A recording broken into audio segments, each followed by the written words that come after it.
ओम शांति। आत्माएं कलयुगांत में जब अज्ञान अंधकार में भटक रही होते हैं तो खुद ज्ञान सूर्य आकर हमें भटकने से छुड़ाते हैं। ज्ञान प्रकाश से हमारे अंतर को इतना रोशन कर देते हैं कि आत्मा अपनी रोशनी से संपूर्ण सृष्टि को चमका देती है। परंतु इस रोशनी का आधार है ज्ञान सागर का, परम शिक्षक का सर्वश्रेष्ठ ज्ञान जो हम प्रतिदिन सुनते हैं। हम ही वो भाग्यशाली आत्माएं हैं जिन्हें भगवान को पहचानने का, ईश्वरीय ज्ञान को सुनने का, उस ज्ञान का मनन और मंथन करने का और उसका स्वरूप बनने का एक बहुत बेहतरीन सौभाग्य मिलता है। और इस ज्ञान की वैल्यू हम जितना करते हैं उतना ये ज्ञान हमारे जीवन को वैल्यूएबल बना देता है। और इस ज्ञान में जब याद का जौहर भरता है तो ये ज्ञान अपने आप ही हमारे द्वारा अनेक आत्माओं की सेवा कराता है। तो इस ईश्वरीय ज्ञान के महत्व को आज हम ईश्वरीय महावाक्यों द्वारा और ही गहराई से समझेंगे। सुनते हैं प्यारे बाबा के मधुर महावाक्य। आज है 25 जुलाई 2025। बाबा के महावाक्य हैं, मीठे बच्चे सदा एक ही फिक्र में रहो कि हमें अच्छी रीति पढ़कर अपने को राज तिलक देना है। पढ़ाई से ही राजाई मिलती है। प्रश्न है, बच्चों को किस उल्लास में रहना है? दिल शिकस्त नहीं होना है, क्यों? उत्तर है, सदा यही उल्लास रहे कि हमें इन लक्ष्मी नारायण जैसा बनना है। इसका पुरुषार्थ करना है। दिल शिकस्त कभी नहीं होना है, क्योंकि यह पढ़ाई बहुत सहज है। घर में रहते भी पढ़ सकते हो, इसकी कोई फीस नहीं है। लेकिन हिम्मत ज़रूर चाहिए, है ना। इस पढ़ाई को पढ़ने के लिए हिम्मत चाहिए। गीत है, तुम्ही हो माता पिता तुम्ही हो बंधु सखा तुम्ही हो।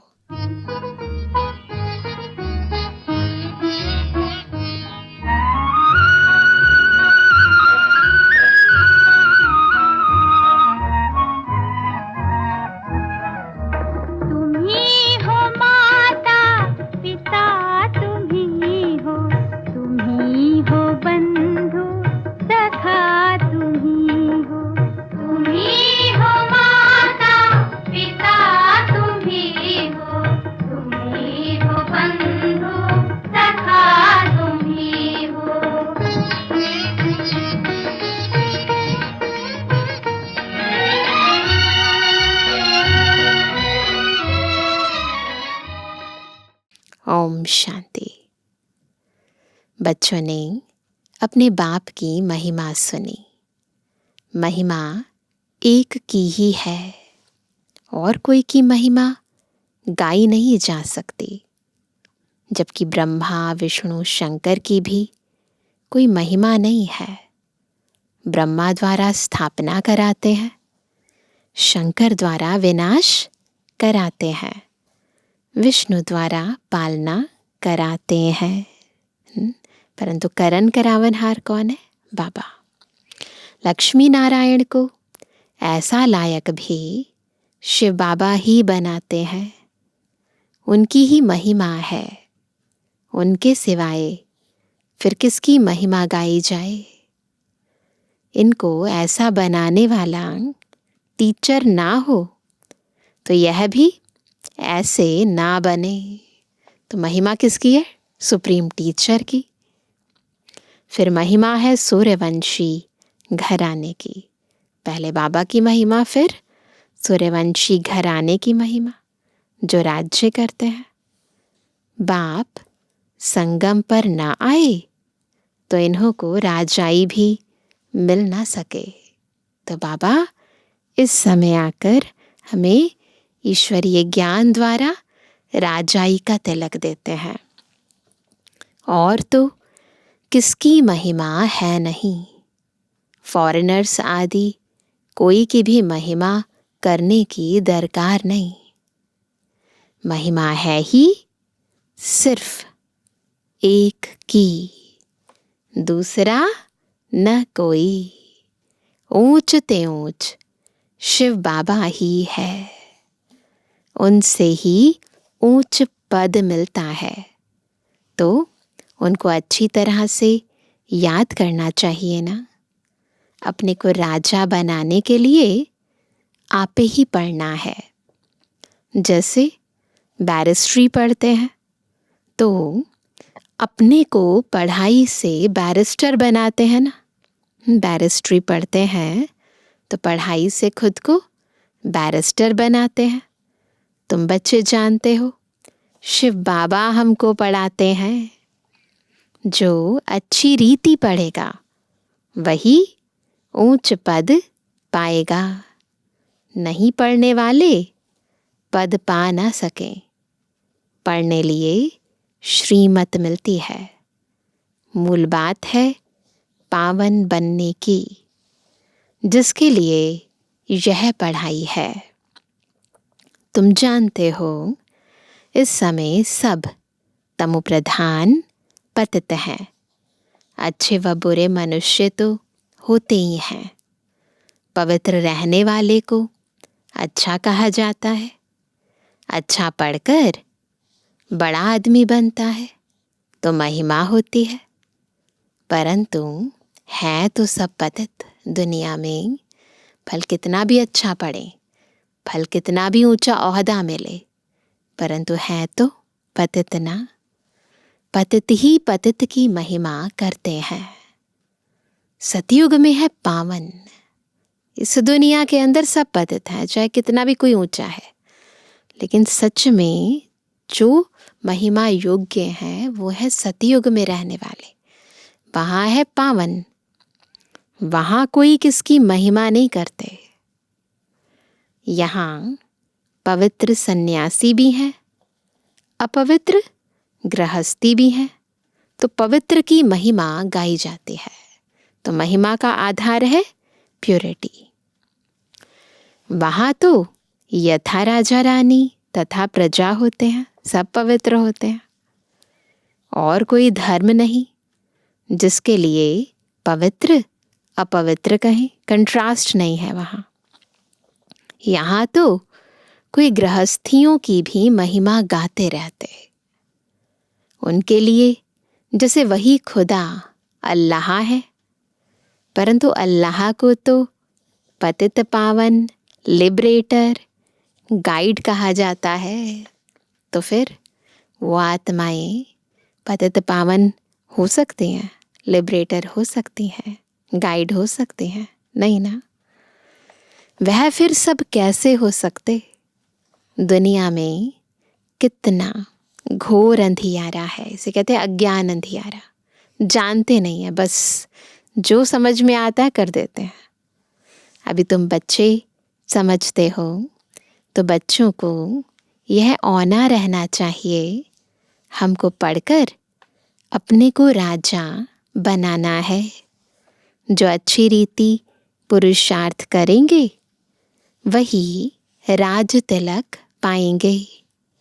बच्चों को उल्लास में रहना चाहिए। हम भी इन लक्ष्मी नारायण जैसे बने।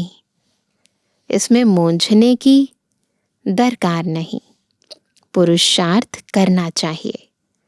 दिल शिकस्त नहीं होना चाहिए। यह पढ़ाई ऐसी है, खटिया पर सोए हुए भी पढ़ सकते हो। ऐसी पढ़ाई कोई होती है? दुनिया में कोई ऐसी पढ़ाई नहीं है।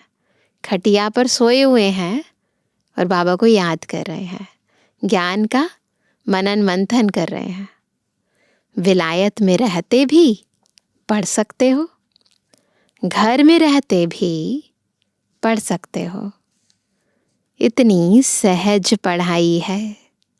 मेहनत कर अपने पापों को काटना है और दूसरों को भी समझाना है, स्व सेवा भी और विश्व सेवा भी। दूसरे धर्म वालों को भी तुम समझा सकते हो। कोई को भी यह बताना है तुम आत्मा हो, आत्मा का स्वधर्म एक ही है। इनमें कोई फर्क नहीं पड़ सकता है। शरीर से ही अनेक धर्म होते हैं, आत्मा तो एक ही है। सब एक ही बाप के बच्चे हैं। आत्माओं को बाबा ने अडॉप्ट किया है, इसलिए ब्रह्मा मुख वंशावली गाए जाते हैं। कोई को भी समझा सकते हो आत्मा का बाप कौन है। फॉर्म जो तुम भराते हो उसमें बड़ा अर्थ है। बाप तो ज़रूर है ना, जिसको याद भी करते हैं। आत्मा अपने बाप को याद करती है। आजकल तो भारत में कोई को भी फादर कह देते हैं। है तो एक ही फादर, सुप्रीम फादर, लेकिन बाबा कहते हैं भारत में और भी फादर है।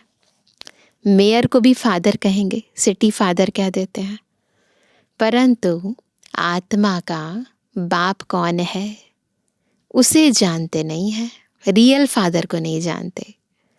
गाते भी हैं तुम माता पिता, परंतु वह कौन है, कैसे है, कुछ भी पता नहीं। भारत में ही तुम माता पिता कह बुलाते हैं। गीत भी था ना, तुम ही हो माता पिता, तुम ही हो। बाप ही यहाँ आकर मुख वंशावली रचते हैं।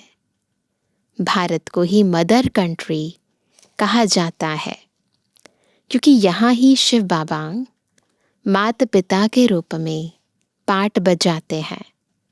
यहाँ ही भगवान को माता पिता के रूप में याद करते हैं।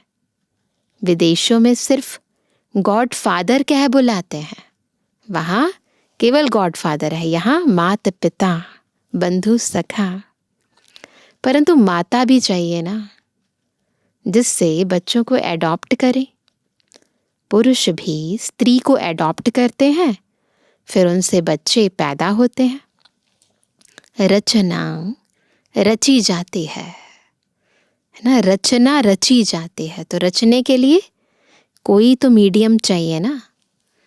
यहाँ भी इसमें, किसमें, ब्रह्मा बाबा में परमपिता परमात्मा बाप प्रवेश कर एडॉप्ट करते हैं। बच्चे पैदा होते हैं, इसलिए इनको माता पिता कहा जाता है। हम हैं बाबा की मुख वंशावली संतान। वह है आत्माओं का बाप। फिर यहाँ आकर उत्पत्ति करते हैं। यहाँ तुम बच्चे बनते हो तो फादर और मदर कहा जाता है। मदर कौन हुई? बड़ी माँ ब्रह्मा, है ना। वह तो है स्वीट होम, जहाँ सब आत्माएं रहते हैं। वहाँ भी बाप के बगैर कोई ले जा ना सके। कोई भी मिले तो बोलो तुम स्वीट होम जाना चाहते हो? फिर पावन जरूर बनना पड़े। अभी तुम पतित हो। यह है ही आयरन एज्ड तमो प्रधान दुनिया। अभी तुमको जाना है वापस घर। आयरन एज्ड आत्माएं तो वापस घर जा ना सके। वहाँ पर तो आत्माएं सब पवित्र है, तो यहाँ आत्माएं आयरन एज्ड हो गई हैं। आत्माएं स्वीट होम में पवित्र ही रहती हैं। तो अब बाप समझाते हैं, बाप की याद से ही विकर्म विनाश होंगे। कोई भी देहधारी को याद ना करो। बाप को जितना याद करेंगे उतना पावन बनेंगे और फिर ऊंच पद पाएंगे। नंबरवार लक्ष्मी नारायण के चित्र पर कोई को भी समझाना सहज है। भारत में इनका राज्य था, ऐसे समझाओ। यह जब राज्य करते थे तो विश्व में शांति थी। ऐसे ऐसे दूसरी आत्माओं को समझाओ। विश्व में शांति बाप ही कर सकते हैं और कोई की ताकत नहीं। अभी बाप हमको राजयोग सिखला रहे हैं। नई दुनिया के लिए राजाओं का राजा कैसे बन सकते हैं वह बतलाते हैं। बाप ही नॉलेजफुल है, परंतु उनमें कौन सी नॉलेज है यह कोई नहीं जानते हैं। कहते हैं नॉलेजफुल है, ज्ञान का सागर है ना, परम शिक्षक है, परंतु क्या ज्ञान देते हैं किसी को नहीं पता। सृष्टि के आदि मध्य अंत की हिस्ट्री ज्योग्राफी बेहद का बाप ही सुनाते हैं। मनुष्य तो कभी कहेंगे सर्वव्यापी है या कहते सबके अंदर को जानने वाला है, फिर अपने को तो कह ना सके। यह सब बातें बाप बैठ समझाते हैं। अच्छी रीति धारण कर और हर्षित होना है। इन लक्ष्मी नारायण का चित्र सदैव हर्षित मुख वाला ही बनाते हैं। कभी देखा है लक्ष्मी नारायण का चित्र उदास? नहीं, क्योंकि वो जब थे ना तो सदा हर्षित रहते थे। स्कूल में ऊंच दर्जा पढ़ने वाले कितना हर्षित होंगे, दूसरे भी समझेंगे यह तो बहुत बड़ा इम्तिहान पास करते हैं। कोई बहुत बड़ा इम्तिहान पास करेंगे तो खुश हो जाएंगे ना। यह तो बहुत ऊंची पढ़ाई है। फी आदि की कोई बात नहीं, सिर्फ हिम्मत की बात है। इम्पॉर्टेंट है हिम्मत। हिम्मत होगी तो लगन होगी और फिर ऊंच पद पाएंगे। अपने को आत्मा समझ बाप को याद करना है, जिसमें ही माया विघ्न डालती है। बाप कहते हैं पवित्र बनो। बाप से प्रतिज्ञा कर फिर काला मुंह कर देते हैं। बहुत जबरदस्त माया है।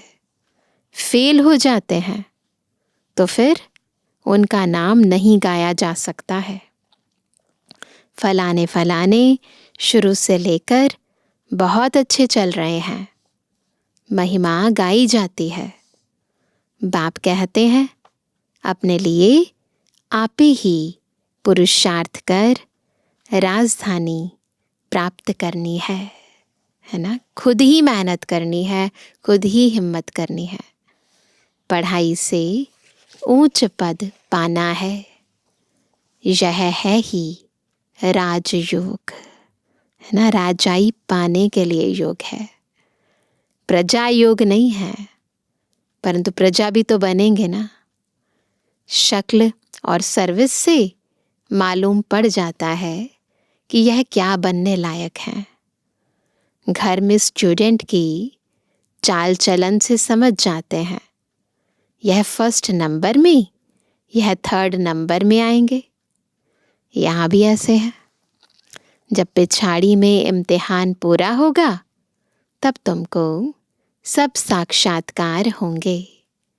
साक्षात्कार होने में कोई देरी नहीं लगती है। फिर लज्जा आएगी, हम नापास हो गए, है ना। नापास होने वाले को प्यार कौन करेंगे? तो इसीलिए पहले से ही इतना पुरुषार्थ करना है। मनुष्य बायोस्कोप देखने में खुशी का अनुभव करते हैं, लेकिन बाप कहते हैं नंबर 1 गंदा बनाने वाला है बायोस्कोप। उसमें जाने वाले बहुत करके फेल हो गिर पड़ते हैं। तो ये परहेज भी रखनी है। कोई कोई फीमेल भी ऐसी है जो बायोस्कोप में जाने बगैर नींद ना आए। बायोस्कोप देखने वाले अपवित्र बनने का पुरुषार्थ जरूर करेंगे। यहाँ जो कुछ हो रहा है जिसमें मनुष्य खुशी समझते हैं वह सब दुख के लिए है, आत्मा को मलिन बनाने वाले हैं। यह है विनाशी खुशियाँ। अविनाशी खुशी अविनाशी बाप से ही मिलती है। तुम समझते हो बाबा हमको इन लक्ष्मी नारायण जैसा बनाते हैं। वैसे आगे तो 21 जन्म के लिए लिखते थे। अभी बाबा लिखते हैं 50-60 जन्म। ऐसा नहीं 21 जन्म के बाद है ना प्रारब्ध बिल्कुल खत्म हो जाएगी, नहीं। तो बाबा हमें इतनी खुशियां देते हैं 50-60 जन्म तक खुशी गायब नहीं होगी। तो वह कहते क्योंकि द्वापर में भी पहले तो बहुत धनवान सुखी रहते हो ना, भल पतित बनते हो तो भी धन बहुत रहता है। यह तो बिल्कुल जब तमु प्रधान बनते हो तब दुख शुरू होता है। पहले तो सुखी रहते हो, जब बहुत दुखी होते हो तब बाप आते हैं। महा अजामिल जैसे पापियों का भी उद्धार करते हैं।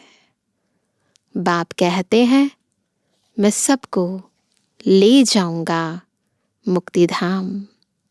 फिर सतयुग की राजाई भी तुमको देता हूँ। मुक्ति धाम भी ले जाते हैं, फिर हमें सतयुग की राजाई भी देते हैं।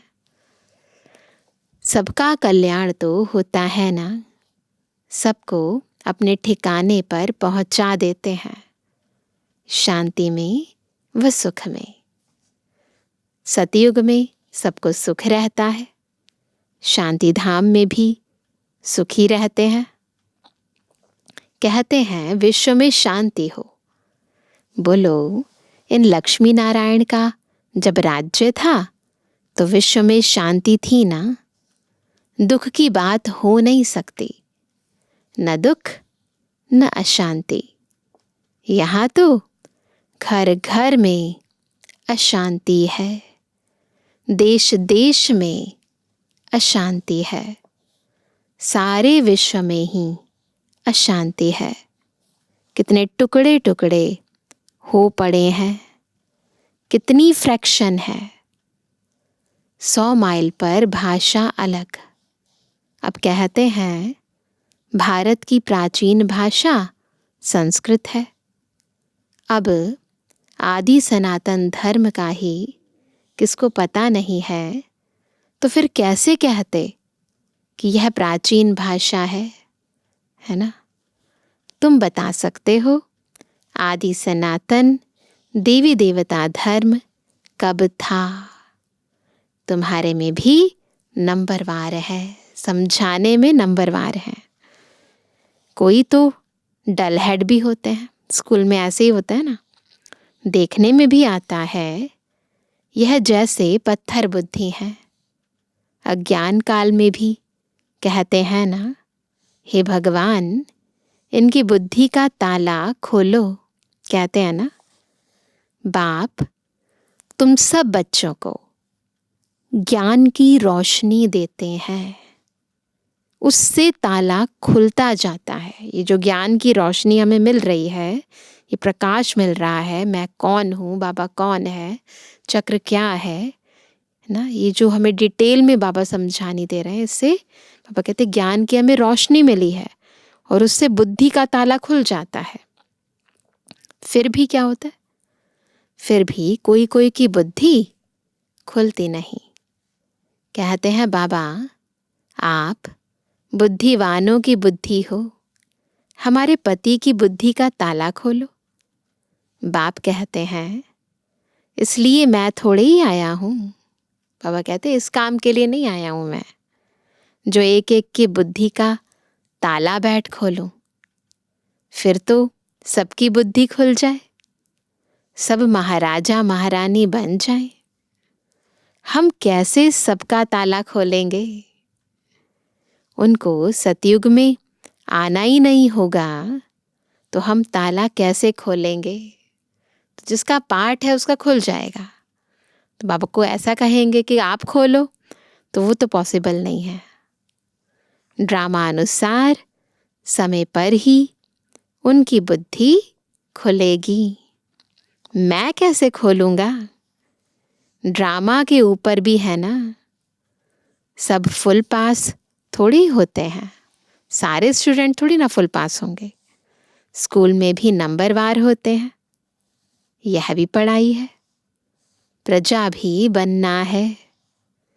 सबका ताला खुल जाए तो प्रजा कहाँ से आएगी? सब चाहिए ना राजधानी में। यह तो कायदा नहीं। तुम बच्चों को पुरुषार्थ करना है। हर एक के पुरुषार्थ से जाना जाता है। जो अच्छी रीति पढ़ते हैं उनको जहाँ तहाँ बुलाया जाता है। बाबा जानते हैं कौन कौन अच्छी रीति सर्विस कर रहे हैं। बच्चों को अच्छी रीति पढ़ना है। अच्छी रीति पढ़ेंगे तो घर ले जाऊंगा, फिर स्वर्ग में भेज दूंगा। नहीं तो सजाएं बहुत कड़ी हैं। पद भी भ्रष्ट हो जाएगा। स्टूडेंट को टीचर का शो निकालना चाहिए। गोल्डन एज में पारस बुद्धि थे, अभी है आयरन एज।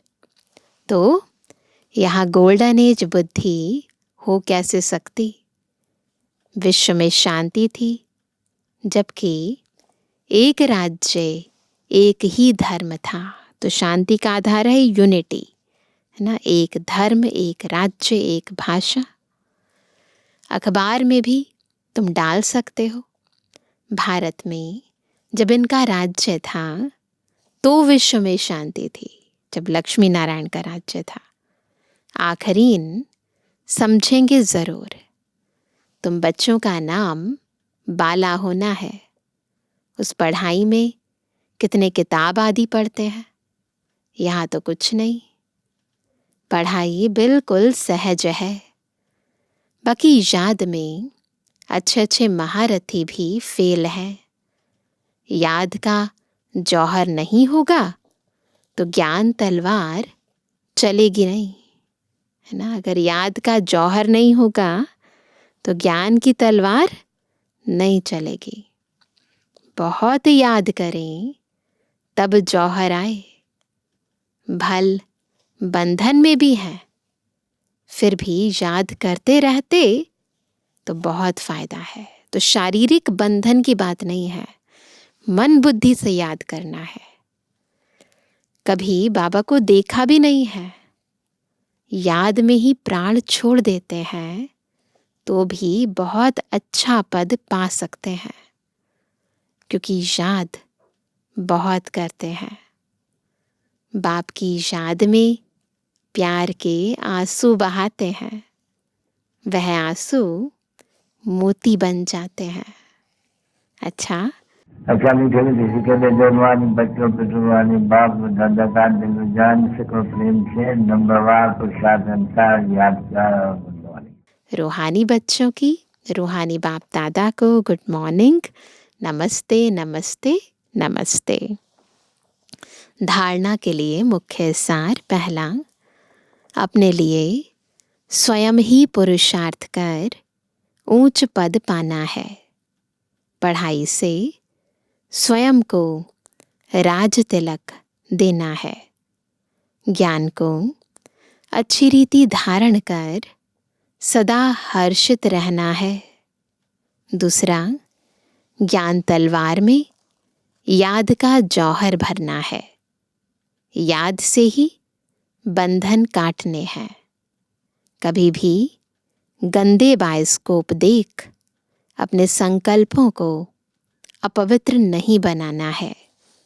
वरदान है लौकिक को अलौकिक में परिवर्तन कर सर्व कमजोरियों से मुक्त होने वाले मास्टर सर्वशक्तिवान भव। कैसे बनेंगे मास्टर सर्वशक्तिवान?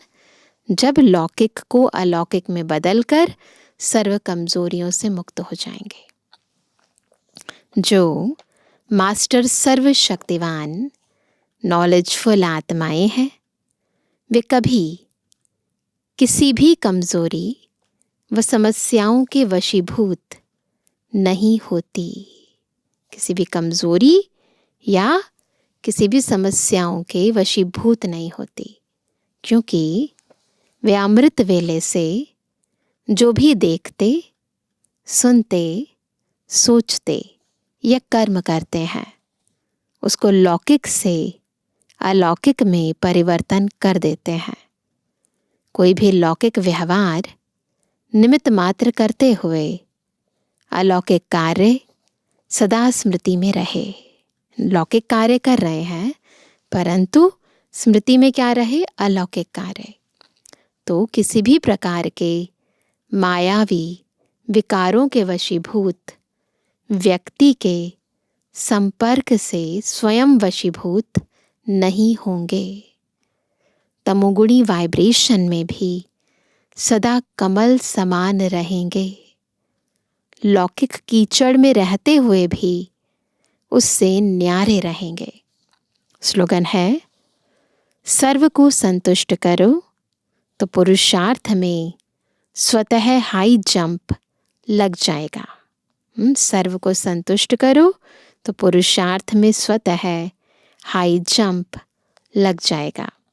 आज का व्यक्त इशारा, संकल्पों की शक्ति जमा कर श्रेष्ठ सेवा के निमित्त बनो।